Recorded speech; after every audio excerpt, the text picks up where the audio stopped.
Paradise Gray, the X-Clan. Then we went down south. We had Crunchy Black, Faded from L.A.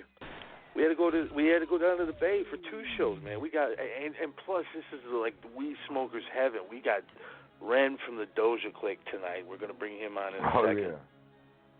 He's got some tracks off his upcoming project that's coming out. He's gonna talk all about it. I mean, this guy's been doing it for fucking decades.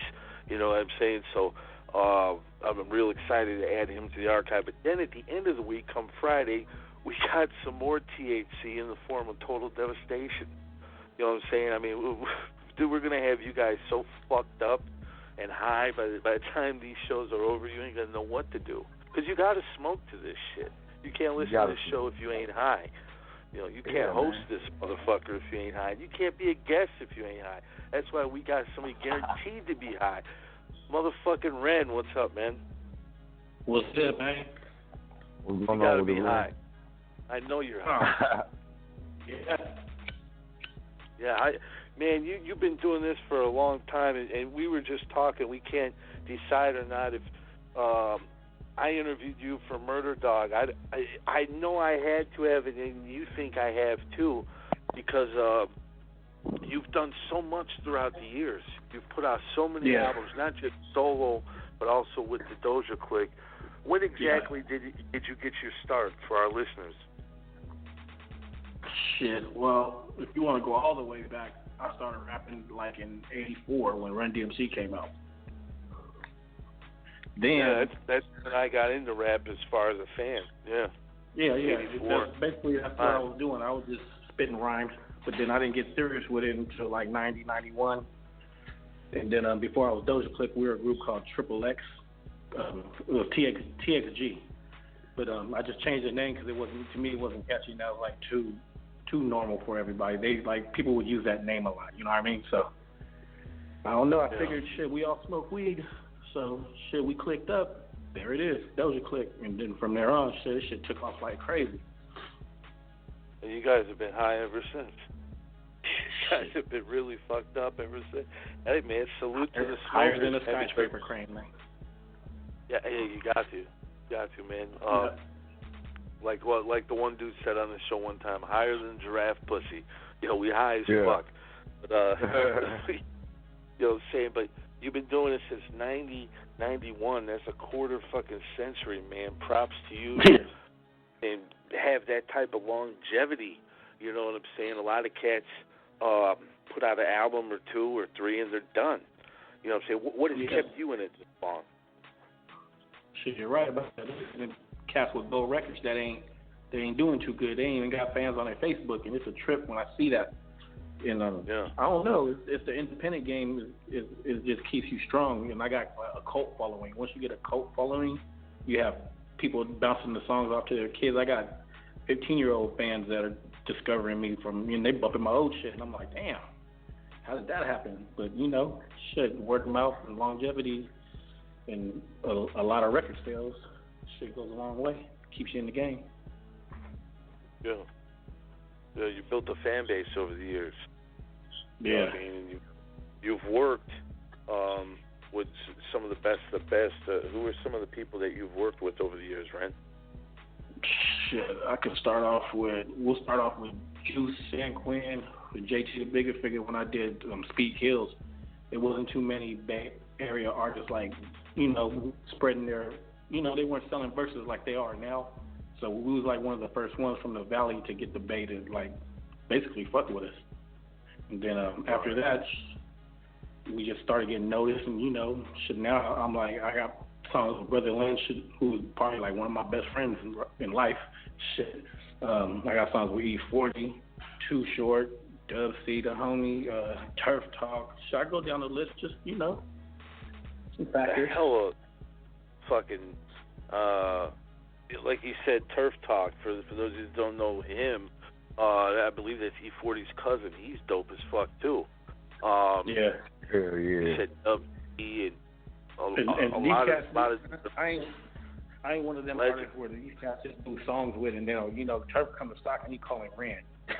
He need weed. He calling Ren. Ren, where you at? I need a studio. All that. They fuck with me. They're the homies. So, you're the guy. You're the guy from Stockton. You're the Stockton motherfucker, as the Diaz Brothers say. Speaking of the Diaz Brothers, speaking of them guys, you growing up, and they've been very, very open about smoking weed. As a matter of fact, Nick actually got in trouble. But growing up, did you see them guys, or did you know them guys out in the streets? Nah, I don't know them, but they're fans of me. They follow me on Facebook, Twitter, and all that shit, and Instagram. And he's always pressing like on like pictures and shit. But he I could tell he's a Lynch fan because every time I'm chilling with Lynch or something, I got Lynch in the picture, he'll pop up on a like. So I'm like, oh, okay. Click that up one day. You know what I mean? I'll hang out with. Yeah, shit. One love to the Diaz brothers, man. They just put the city back on their backs. And, threw the city on their backs, and now it's on the map. Yeah. Just as you have for the last, a few decades, and it's not stopping, man. You got this this new project coming out. Why don't you tell everybody about it? Shit, I'm working again. I'm gonna produce the whole thing too. Like I'm gonna try to do what Dr. Dre, what he used to do, basically. It's called Mud Villain and shit. Basically, the Stockton has got a couple of alternate names and shit, Port City and Tullyburg or whatever, but it's called Mudville. So I flipped it and just called the album Mud Villain. Shit got a crazy album cover, and the whole album is gonna like be based on what the cover looks like. And you seen it? I sent it to you, so you got an exclusive. Yeah, it's sick, man. It's real sick. I mean, it just looks like a lot of shit's going on. Can you describe what's in the cover, or you kind of keep it under wraps right now? I could say it's action packed. And there's a lot of action going on behind me, you know what I mean? So we can keep it right there. We'll keep them guessing on that. Yeah, because marketing, man, you got to have a dope cover. You can't have you got to have a cover that sticks out. You know what I mean? People that don't know you got to grab their attention too. You can't just keep it, like everybody else with money and fucking, cooking on the stove or whatever. Cars and you got to go something different. Yeah, because we've seen that already. You got to reinvent yourself every album. Well, here it definitely looks like I'm going to say it's like a very interesting project, and we've been hearing some good music lately over the past, year or so. But it's definitely not mainstream. It's definitely coming from the underground. What are your thoughts on mainstream music, Ren? You've been an underground artist pretty much your whole career. What do you think about the mainstream music? Because I think it's kind of fucked up right now. Yeah, me too. This shit fucked up. Yeah, I don't know. I ain't feeling it, but I'm a fan of some artists like Kendrick. You know what I mean? Because he's doing all kind of crazy shit with his music and his rap with actual lyrics. Yeah. Yeah, because he respects the OGs of the game. You know what I mean? And then you got Young Thug and all this other shit. I do not listen to. I just don't understand it, and I ain't fucking with it. So I'm gonna keep it mobby. Shit. Yeah. I'll buy a Looney's album when they drop, like that last one they did. I'll buy the new Lynch. You know what I mean? Because I know they're gonna keep it 100 and how they've been. You know what I mean? It's not gonna be different. Oh yeah. Steve-O, his last album is just slappy. You know what I mean? Well, they know what their fans and the core audience want. You know what I mean? They're not gonna sell out to the masses. But we got a couple tracks. Let's go into a break real quick and give them one. Let's go with Pussy Weed in Hand. Tell us about this track. That shit definitely slaps. So you said that when you drop a new album, you got any plans on throwing any visuals or videos out there with any of the songs too, or just basically putting the music out? I'll probably have 2 lined up, and I got to hook up to get them on and everything, and then I'll probably have Gary Archer do a little promotion for me because that's the homie. So I'll have a little campaign going. You know what I mean? Hell yeah, ain't nothing wrong with that. Yeah, I know how to. You got to target your audience, and you know what I mean. you have your little budget and shit. There's things you can do, man. There's websites you can get $50 banners on just for a month. You know what I mean? Just put that motherfucking banner up there on the websites where all the cats that's looking for the new rap shit go to. You know what I mean? Right. And see, that's what we've been saying too. Because like as Fred said, like we mainly don't listen to a whole lot of the industry shit. So it's real refreshing to have, you know, the underground guys and the cats like yourself that's still pushing this real shit. Because like we said, towards the end of last year, a lot of people were saying, oh, they ain't heard no good albums. But me and Prayer's been hearing good shit for the last few years. It's just that you're not hearing it in the typical spots where you accustomed to hearing them as far as turn on the radio. But I never listen to fucking regular radio, period. I'm still bumping. Yeah, all the shit that I came up off of, or like you said, like when Spice One dropped the album, I had to get that. I had to get the Scarface. I had to, you know, I go to the certified. That's who I know making that heat. But I just like when guys stick to the script and not try to change their shit up. I hate to hear one of these legends get on a song or a new album, and it's like they trying to change their shit up to sound like the shit that's on the fucking radio, man. Shit pisses me off a lot of times. Yeah, I heard a couple of rappers switch that shit up and try to sound like Future. And you don't have to do that shit. And in reality, someone created that style like 30 years ago. You know, people don't know about Esham and Nadas out of Detroit. You know what I'm saying? So, yeah, it's crazy. And back in the day when Two Live Crew came out, everybody would sound like them. And then when LL Cool J came out, then they had that one song where them dudes were like singing like LL Cool J. I forgot what song that was. But it's a trip.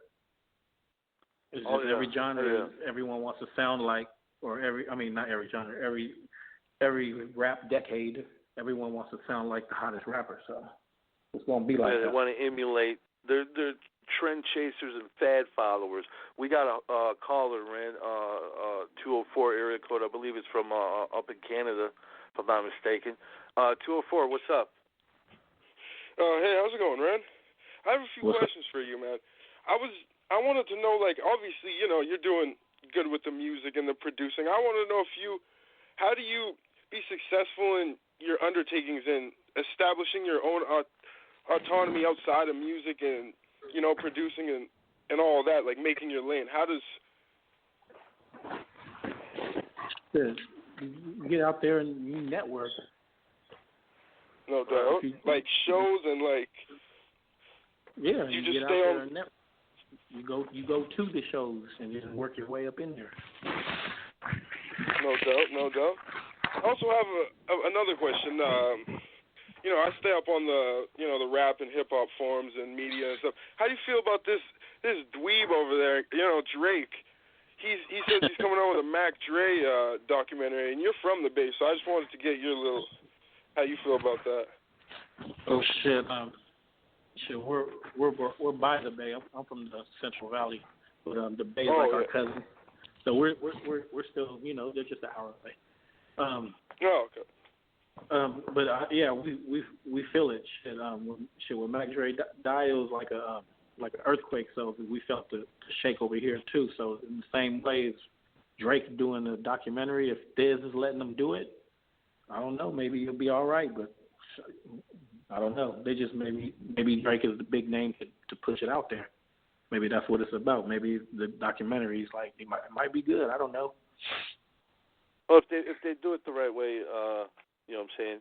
Just like Straight Outta Compton, a lot of people felt. Thanks for calling 204. But a lot of people felt that you know what I'm saying, Eazy-E wasn't portrayed correctly. A lot of people that knew him, and the best thing to do is documentary. There already is one, as a matter of fact, Ruthless Memories. So I mean, yeah, a documentary could be good. You know what I'm saying? No matter who puts it out, you know, at the end of the day, we're just gonna have to wait and see.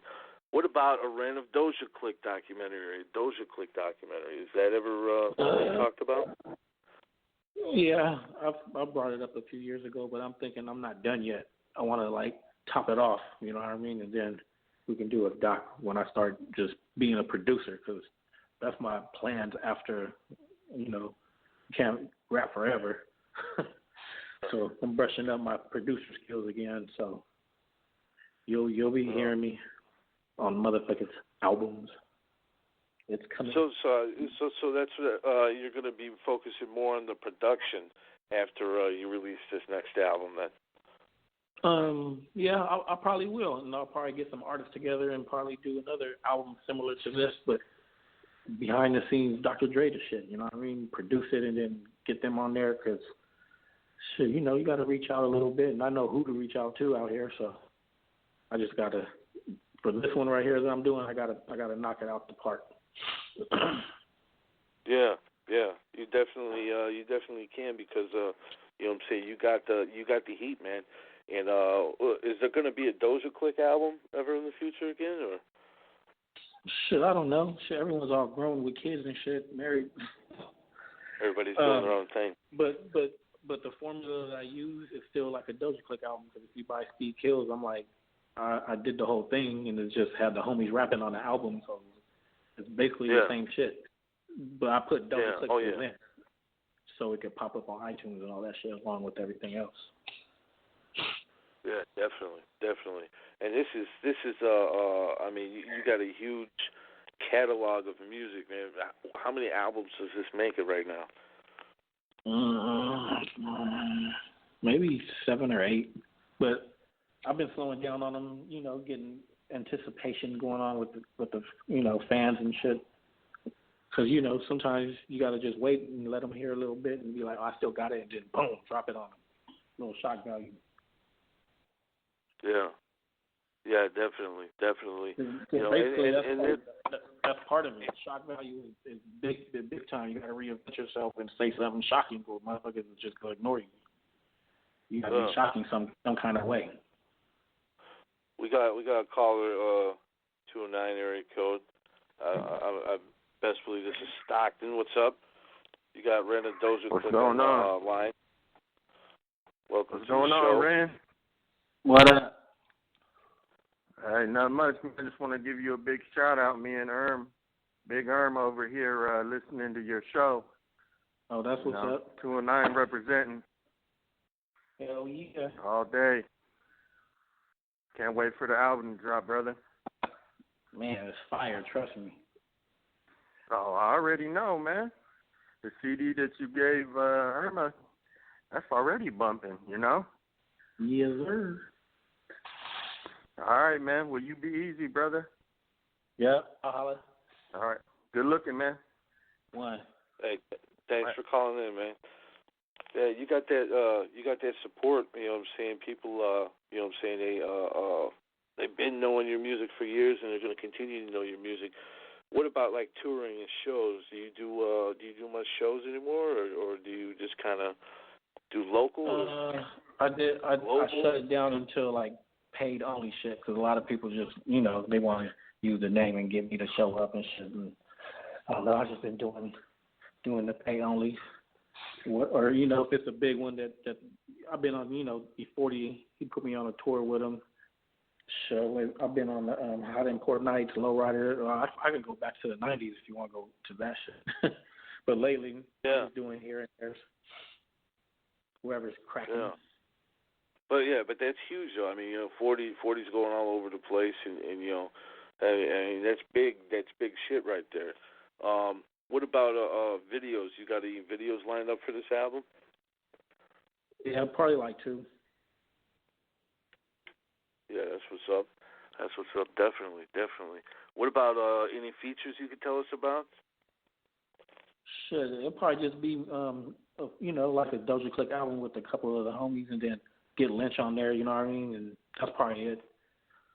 We ain't trying to, you know, I've done features and shit. We just did a Chicken Hill CD, and that shit was slapping. That was just full of features. We got songs with Nicotina, fucking 40, Short, Dusty again, the Jack, RIP. Shit, a bunch of cats. It's dope. You get that on iTunes. Yeah, rest in peace to Jacket for sure, man. It's huge loss right there. But yeah, man, let's give him this song Reflections. You just sent this one to me. I didn't have a chance to check this out. Why don't you tell everybody about this one? Well, basically, this is like a reflection of what I've done so far, all the way back to when we just made up Doja Clik. So, just peep it, it's self-explanatory. Like the other one, we're good. Hell yeah. I can't wait to check out the rest of it.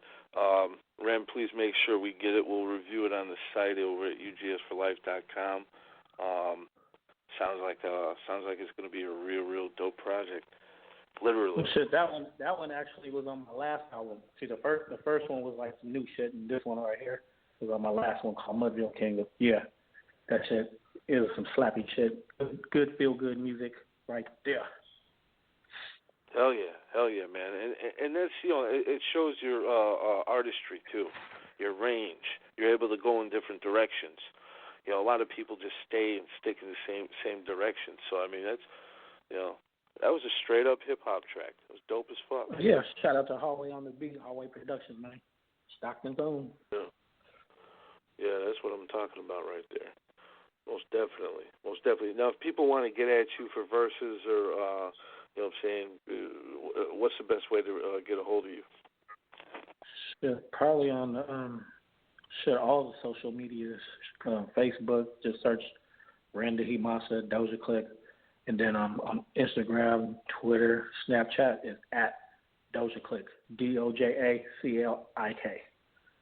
And then hit a motherfucker. Yeah, definitely, man. Get not only a verse production, you definitely got a whole slew of things going on too, man. We look forward to the release of this album. And is there anything else you got going on in the works? Any collaborative efforts or anything like that? Or? Well, shit, I got an EP too that I'm working on called Heat Rocks. And it's, actually, I was gonna do that first, but I don't know. I just got my own studio equipment. And I'm like, fuck it, you know what I mean? Do it myself.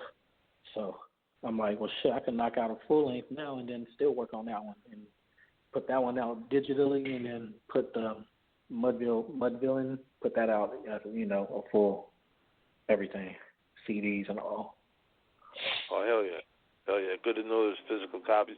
I'm one of those old school guys, man. I gotta have the physical copy because, it's just the way I like listening to music. You know what I'm saying? Yeah, man. Shit, people they want to get that signed. They want to keep one and bump the other one, and you can look at the credits and that shit. I used to love that. Go to Tower Records and get a CD and see who produced what and who's part of that. Yeah. Man, I love that shit. You open up a Ghetto Boys CD or something, and you see who Cliff Blodgett was, and the fucking all these different guys. You know what I mean? And who mixed and mastered it, and who did the artwork, and you can't get that from an MP3. Real talk. You know what I'm saying? But man, it's been a huge honor having you on the show. Thanks for coming on tonight, Ren. We really appreciate it. Please get at us when you drop the album. We'll have you back on and play a few more tracks. Oh yeah, man, it's gonna be some fire. Trust me, the beats that I got for it so far. Oh my god. Oh yeah. Definitely. Oh yeah, I can't wait. Yeah. Hell yeah. And we like to do one more thing. We like to do roundtables too. Like we'll bring on. We just had Pooh Man on the other night with Esham talking. We like to bring people from different regions on and just have them chop it up and shit. Yeah, maybe we can. Guest list. I peeped who you had on there, and I'm like, oh, okay, shit, they do their movements for reals. Yeah, we got to keep that old murder dog tradition going. You know what I mean? Once they kind of vacated the scene, there's really no platform left. You know what I'm saying? Very few. I did a cover before. I don't know. It was probably 2-3 years ago. We got on the cover with nothing but stocking artists, and I put that together with Black Dog Bone. Yeah, I remember that. That was like in 2013, 2014. And you mentioned Black Dog Bone. He's actually, last time I talked to him, he's actually right now in Africa again, and he's actually working with African hip-hop artists over there.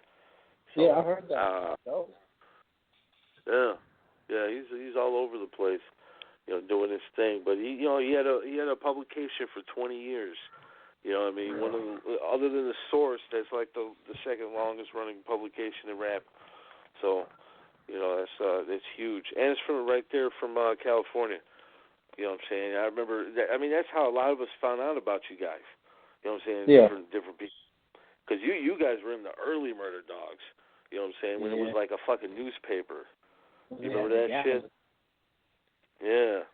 For the Gavins. That's crazy. You know. But, man, once again, salute to you, man. Definitely, everybody get at Ren and Doja Clik if you want to, you know what I'm saying, get a hot verse or beat feature. If you want to bring them out for a show, whatever, you know, holler at them. We'll check you guys this Friday for episode 256 with Total Devastation and stay in Cali for a little bit. And then, you know what I'm saying, we might, I don't want to spoil it, but we might be having KRS-One. I'm actually... in the works right now talking to his people. So stick around at UGSforlife.com. We'll keep you updated. We'll see you soon. We're out this bitch. UGS for life, bitches. Stay tuned at all times.